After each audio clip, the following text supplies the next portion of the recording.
So hello students, क्या हाल चाल है। होपफुली आपका समर वेकेशन अच्छा रहा होगा। आपने जो वर्कशीट मिला था वो सॉल्व किया होगा। समझ चाहिए लेक्चर 5 नहीं है, सॉरी लेक्चर 6 नहीं है ये। ठीक है,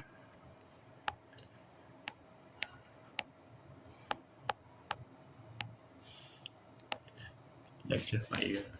हुआ क्या कि हमने सोचा कि वर्कशीट का डिस्कशन पहले कर लेते हैं, उसके बाद क्वेश्चन प्रैक्टिस करेंगे। यानी लेक्चर 6 में हम लोग क्वेश्चन प्रैक्टिस करेंगे कि लेक्चर 5 इसमें आज हम लोग वर्कशीट का जो है डिस्कशन करने वाले हैं। ठीक है, आज हमारा टारगेट है वर्कशीट का डिस्कशन करना।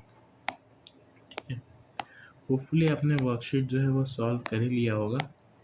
ठीक है, चलो, दोनों वर्कशीट जो है रियल नंबर्स और पॉलिनोमियल्स का, दोनों से कुछ कुछ क्वेश्चंस मैंने सिलेक्ट किए हैं जो कि थोड़े टफ लेवल के थे, तो वो सब क्वेश्चन को आज हम लोग देखने वाले हैं। पहला क्वेश्चन है, वैसे तो टफ है नहीं बट देख लेते हैं। वो रहा है, find the least number which when divided by 12, 15, 18 leaves no remainder. एक काम करते हैं, मतलब कि ऐसा नंबर बोल रहा है, हमारा नंबर n है, वो नंबर ऐसा होना चाहिए जब हम लोग 12, 15 और 18 से जब हम लोग डिवाइड करेंगे तो जो रिमाइंडर होगा वो हम लोग का 0 होगा। यानी कि जो होगा इसमें क्या बोल रहा है, कंप्लीटली डिवाइड कर देगा।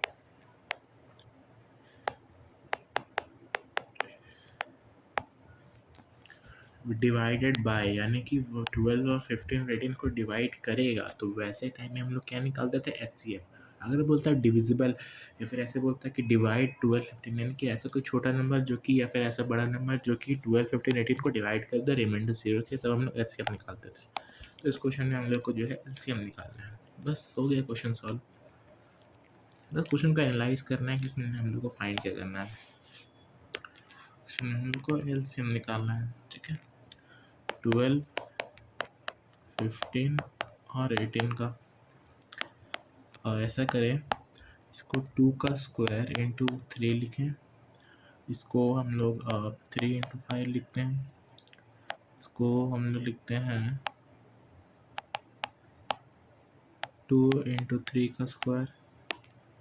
ठीक है, एलसीएम हमारा क्या हो जाएगा, कौन कौन सा नंबर है हम लोग के पास, 2 है, 3 है, 5 है। 2 का हाईएस्ट पावर 2 है, 3 का हाईएस्ट पावर 2 है, 5 का 1, यानी कि 4 इंटू 5 हो गया 20, 20 into 9 180।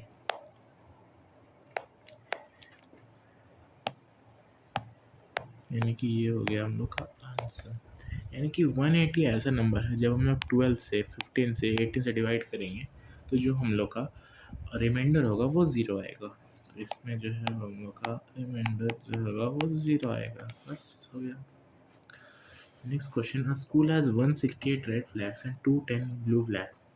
The principal wants to arrange them into identical groups so that each group contains the same number of flags of one color. इसमें एक ट्रिक बताता हूँ।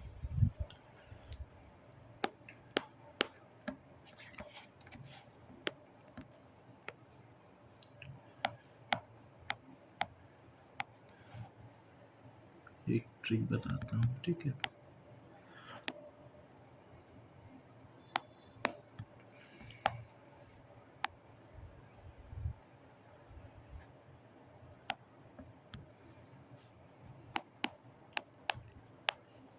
देखो, जब एलसीएम का बात होता है ना, तो हम लोग क्या करते हैं, रिपीटिंग। इसमें मतलब उसका बात होता है रिपीटिंग, जैसे कि मान लो कि वॉकिंग हो गया, बेल्स का बात हो गया, ट्रैफिक लाइट्स का बात हो गया। अभी ये सब का जो बात होता है कि वो लोग वापस कब रिपीट करेगा साथ में टुगेदर, तब जो है हम लोग जो है एलसीएम निकालते हैं। लेकिन जब यहाँ पे डिवाइड कर रहा है, डिवाइड इन ग्रुप्स या फिर इक्वल का बात कर रहा है, तब जो है हम लोग को HCF निकालना होता है। इसमें हम लोग क्या बोल रहा है कि same number of flags of one colour each group contains, each group, हाँ, each group contains, each group बोल रहा है, ईच ग्रुप बोल रहा है मतलब कि ईच में हम लोग क्या निकालते हैं, HCF। यानी कि ये क्वेश्चन में हम लोग क्या निकालना है,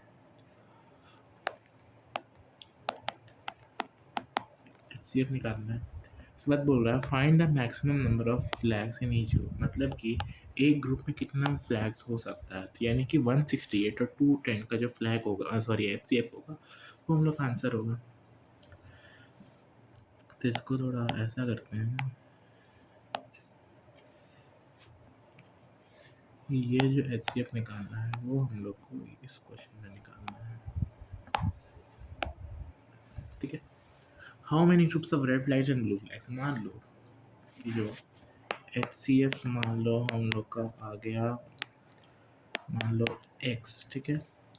तो क्वेश्चन में क्या पूछ रहा है कि मतलब इसमें जो है यानी कि एचसीएफ मान लो एक्स है, तो एक ग्रुप में एक्स फ्लैग्स होगा और वो एक्स फ्लैग जो होगा वो सेम कलर का, यानी एक ही कलर का होगा, ईच कलर अलग अलग कलर का होगा, सेम कलर का नहीं होगा। आई मीन सॉरी, मतलब कि रेड ही होगा, या तो रेड होगा या तो ब्लू होगा, रेड और ब्लू साथ में नहीं होगा। तो अगर हम लोग को पता करना है कि जो रेड फ्लैग से ग्रुप्स है वो कितने होंगे, तो अगर हम ऐसा करें, रेड रेड की टोटल फ्लैग्स कितने थे 168, और एक ग्रुप में और टोटल ग्रुप्स कितने हैं एक्स। इससे जो हम लोग पता चल जाए कि रेड रेड फ्लैग से वो कितने ग्रुप में डिवाइड करेंगे। सेम हम लोग को ब्लू के लिए करना है, 210 है तो 210 फ्लैग है और एक्स ग्रुप है, तो एक ग्रुप में कितना फ्लैग जाएगा, ये हम लोग को जो है, ये जो है हम लोग को इस चीज़ से पता चल जाएगा। यानी कि टेक्स्ट तो वैसे ही मैंने लेट किया है, एचसीएफ आप लोग निकाल लेना। तो ये हो जाएगा हम लोग का solution. During a cultural event 252 boys, ये सेम क्वेश्चन है, 378 girls are divided equal groups. अब देखो इक्वल ग्रुप्स का बात हो रहा है, यानी कि इसमें भी जो होगा वो एचसीएफ निकालना होगा, ठीक है। Each group must contain only boys or only girls and the number of students in every group must be the same. Same question है, इसमें जो है फ्लैग्स जैसे रेड फ्लैग्स ब्लू फ्लैग्स था, तो इसमें जो है बॉयज़ और गर्ल्स का बात किया गया है, ठीक है। फाइंड द एचसीएफ, सिंपल बोल दिया एचसीएफ निकालना है, ठीक है। Find the maximum number of students in each group, her group में कितना स्टूडेंट्स होगा, सेम क्वेश्चन है, ठीक है। एक ग्रुप में कितना स्टूडेंट्स हो सकता है,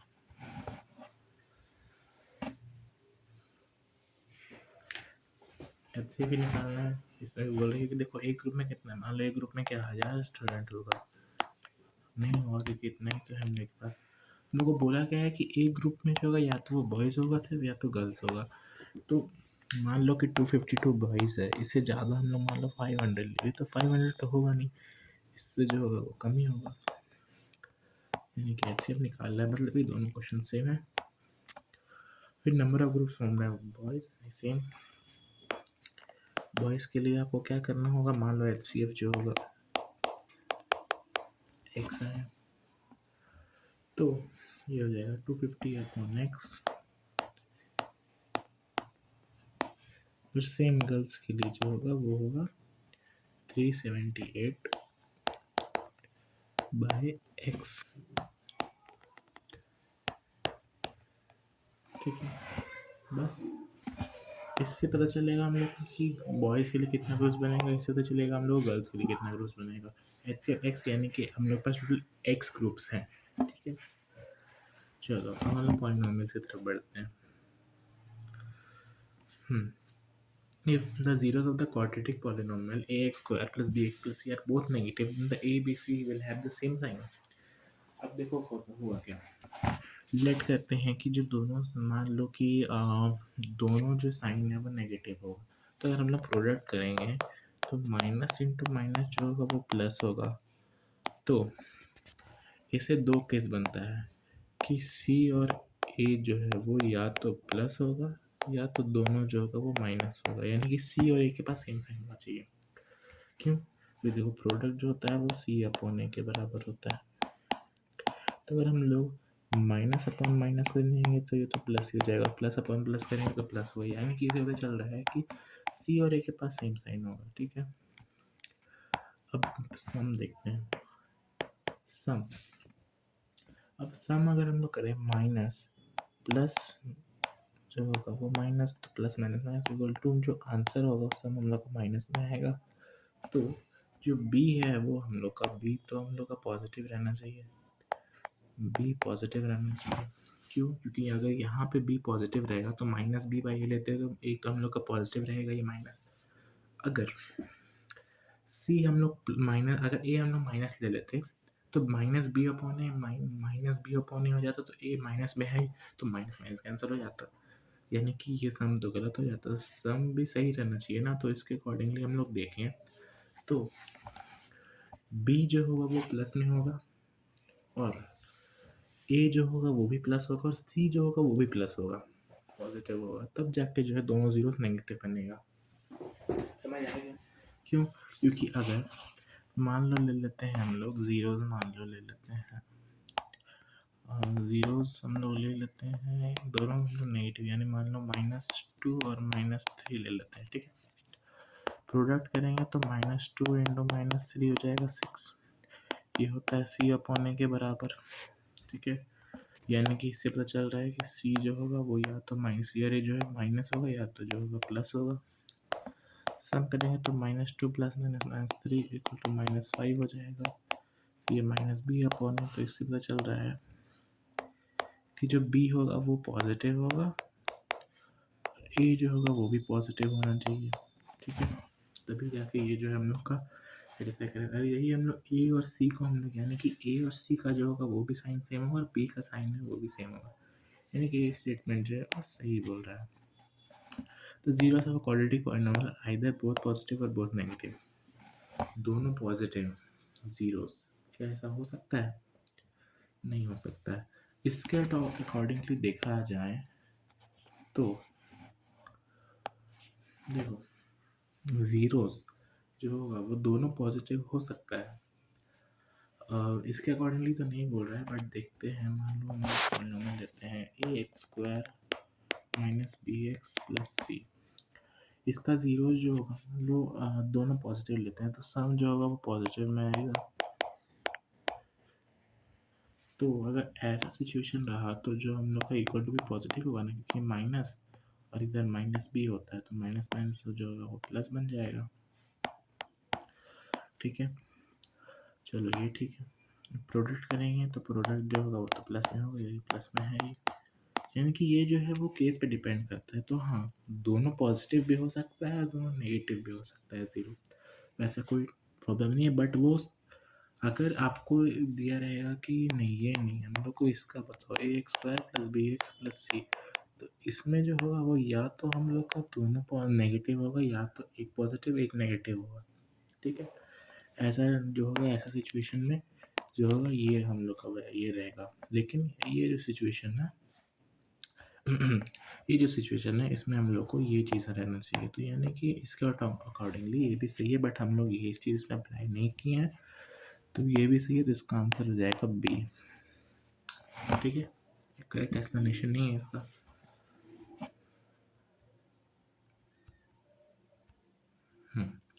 the sum of the squares of the zero of the polynomial, तो फाइंड द वैल्यू ऑफ, तो बहुत इजी क्वेश्चन है। Sum of the squares of zero, मान लो जीरो जो होगा वो अल्फा बीटा होगा, सम ऑफ स्क्वायर्स यानी कि हो जाएगा alpha square plus beta square, ठीक है।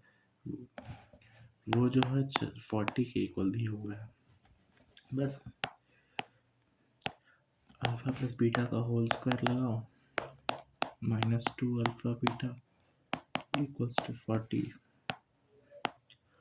अल्फा प्लस बीटा का होल स्क्वायर हो जाएगा तुम्हारा माइनस माइनस प्लस, तो हो जाएगा 8, तो 8 का स्क्वायर 64 -2 के इक्वल्स टू 40, तो ये हो जाएगा 20 इक्वल्स टू, नहीं सॉरी 24 इक्वल्स टू 2k, तो जो k का वैल्यू है k इक्वल्स टू 12, ये हो गया आंसर, बस। ये जो क्वेश्चन है इसमें क्वेश्चन जो होगा वो गलत होगा, ठीक है। ये वाला क्वेश्चन या फिर नहीं चलो हो जाएगा सॉल्व, नहीं हटाते हैं। से बोल क्या रहा है कि इन In a pool at an aquarium, a dolphin jumps out of the water traveling at 20 centimeter per second. Its height above water level is t seconds given by it. यानी कि ये जो हम लोग के पास इक्वेशन दिया हुआ है, ये जो डिटरमाइन कर रहा है वो इसका हाइट को डिटरमाइन कर रहा है, ठीक है। टी जो होगा वो टाइम होगा सेकेंड्स में, और ये जो डॉल्फिन है वो मान लो कि एक बार जंप कर रहा है, ठीक है। जंप करके मान लो कि ये जो है वो 20 सेंटीमीटर का जो है वो ट्रैवल कर रहा है, ठीक है। 20 सेंटीमीटर का ट्रैवल कर रहा है, तो it's height of water level, यानी कि वाटर लेवल के ऊपर जो उसका हाइट है वो टी सेकेंड्स जो है, अगर टी सेकेंड्स के बाद वो डिटरमाइन किया गया ये वाला इक्वेशन से, ठीक है। तो find the zeros of the given polynomial, polynomial दिया हुआ है, इसका जीरो निकाल लो। क्या है पॉलिनोमियल? 20 टी स्क्वायर, नहीं 20 टी है, 20 टी माइनस 16 टी स्क्वायर, ठीक है। इसमें से कॉमन ले लेते हैं, कुछ हम लोग इक्वल टू जीरो होगा तो इसमें हम लोग कॉमन ले ले, मान लो 4t कॉमन ले लेते हैं, तो ये बचेगा 5 minus 4t equals to zero. तो एक t का वैल्यू जो आएगा वो 0.4 यानी कि ज़ीरो आएगा, और एक t का वैल्यू क्या आएगा, इसको सॉल्व कर लो। एक t का वैल्यू जो होगा 5/4, ठीक है। एक 0 0 हो गया, एक 0 5/4 हो गया। What will be the value of h at 3/2, यानी कि t की जगह पे तुम लोग को 3/2 को पुट करना है, उसके बाद जो है वो h आ जाएगा बस।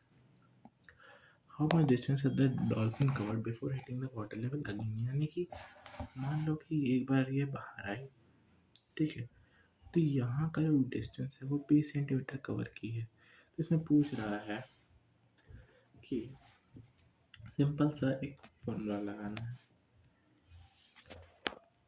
Distance equal to speed into time होता है। स्पीड कितना दिया हुआ था हम लोग का यहाँ पे क्वेश्चन में, 20 सेंटीमीटर पर सेकेंड, ठीक है, आ गया। तो स्पीड 20 हो जाएगा इनटू टाइम यानी कि टी, तो टाइम जो है वो हम लोग आ गया 5/4 लेंगे, है ना, 5/4 लेंगे टाइम हम लोग। टी जो है वो 5/4 लेंगे, 0 लेंगे नहीं, क्योंकि वो तो एक बार ट्रैवल करने के बाद ना बोल रहा है कि एक बार वो मतलब ऊपर जंप किया, तो उसके बाद जंप करने के बाद वो वापस जो है वो कब जो है कितने डिस्टेंस में जो है वो वापस जो है वाटर लेवल को हिट करेगा। मान लो कि यहाँ से कोई चीज़ ऐसे ऊपर उठा, तो यहाँ से यहाँ का वो डिस्टेंस जो है वो 20 सेंटीमीटर पर सेकेंड पे जो है वो मतलब सॉरी 20 सेंटीमीटर पर सेकेंड तो इसका स्पीड हो जाएगा। तो हम लोग से पूछ रहा है कि इतना हाइट ट्रैवल करने के बाद 5/4 सेंटीमीटर का हाइट ट्रैवल करने के बाद वो कितना डिस्टेंस में जाके, मान लो यहाँ जाके वो जो है वाटर लेवल को वापस कर, ये जो डिस्टेंस होगा ये डिस्टेंस जो होगा वो क्या होगा, तो उसके लिए हम लोग को स्पीड इनटू टाइम करना होगा, ठीक है। टाइम कितना है हम लोग के पास 5/4, ये हो गया 5, तो जो डिस्टेंस जो होगा डॉल्फिन वापस कवर करेगा वो हो जाएगा 25 सेंटीमीटर बस। और कुछ है क्वेश्चन में, at what time height equal to 5 metre covered by dolphin, बस इसमें क्या था कि टाइम दिया हुआ था, हाइट निकालना है, इसमें हाइट दिया हुआ है, टाइम निकालना है। जो the following types of graph represent PT, कहाँ गया सब बाकी पार्ट, अरे हाँ, इसमें से कौन सा ग्राफ जो है वो इसको जो है मतलब ये जो इक्वेशन है इसको ये कर रहा है, सेटिस्फाई कर रहा है। तो देखो ये और ये तो होगा नहीं, क्यों, क्योंकि ये नीचे की तरफ जा रहा है और डॉल्फिन जो है वो ऊपर की तरफ आ रहा है ना, तो नहीं होगा ये।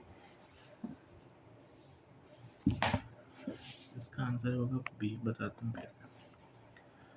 5/4 जो है वो टाइम ले रहा है, एक सेकंड सॉरी सॉरी, ये नहीं होगा, ये होगा आंसर, क्योंकि देखो 5/4 जो है वो टाइम है, लेकिन ये जो दिखा रहा है ये हाइट दिखा रहा है, तो 5/4 तो हम लोग का हाइट नहीं है, वो तो हम लोग का कुछ और है होगा।